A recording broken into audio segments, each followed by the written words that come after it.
I'm thinking. I've had a number of youth come through the church, and it made me realize that we had ill-equipped them to face kind of the new atheism that's just sort of pervasive on college campuses. Well, the problem is that the new atheism is just an inversion of the kind of faith many of them have already.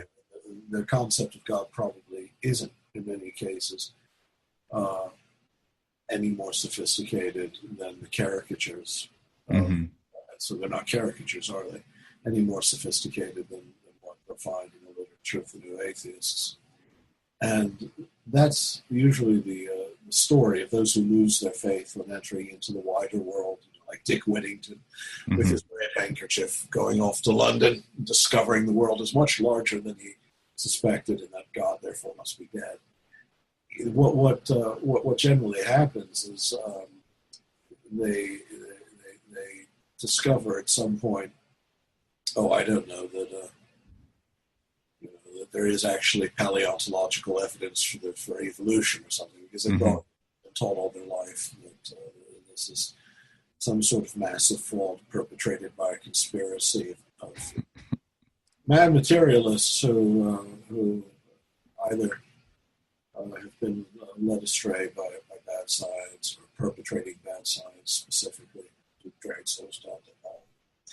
Anyway, so I mean, all I can say is rather than equip them against the new atheism, the best you can do is equip them with a sufficiently subtle and intelligent and reflective understanding of what it is they believe. How you go about this, I don't know.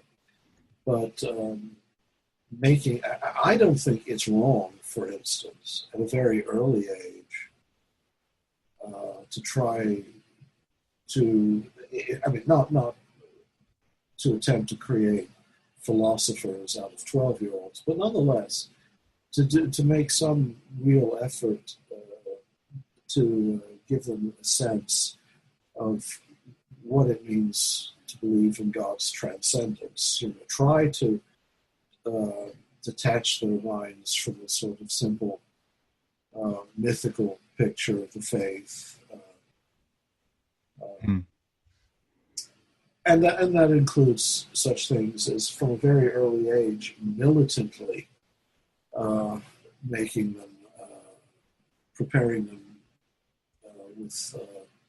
with the information that they would receive in a much more contentious way later, such as, I don't know, life science, history of the world.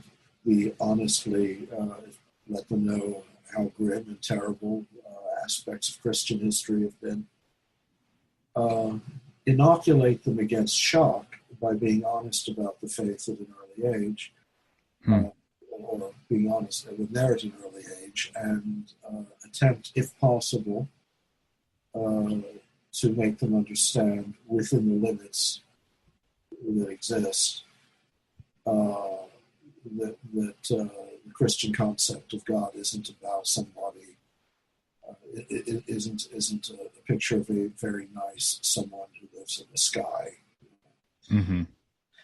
I've had, I've seen this before, more among people from an evangelical background than from a Catholic background.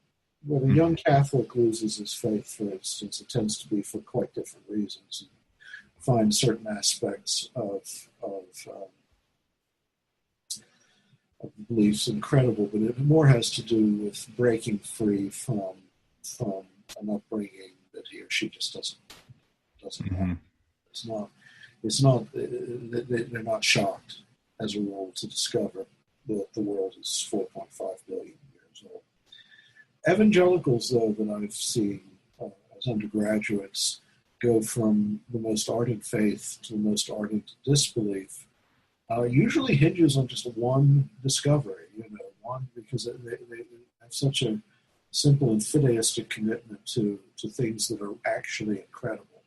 The inerrancy of Scripture. I've seen I've seen at least one case of a fellow losing his faith irretrievably, apparently, from the discovery that there are variant texts of the New Testament. Because he he had a sort of dictational Mm-hmm.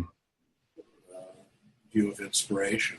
It's not word for word correct, the way the Quran, for instance, should be if you're a pious conservative Muslim. That it's not inspired.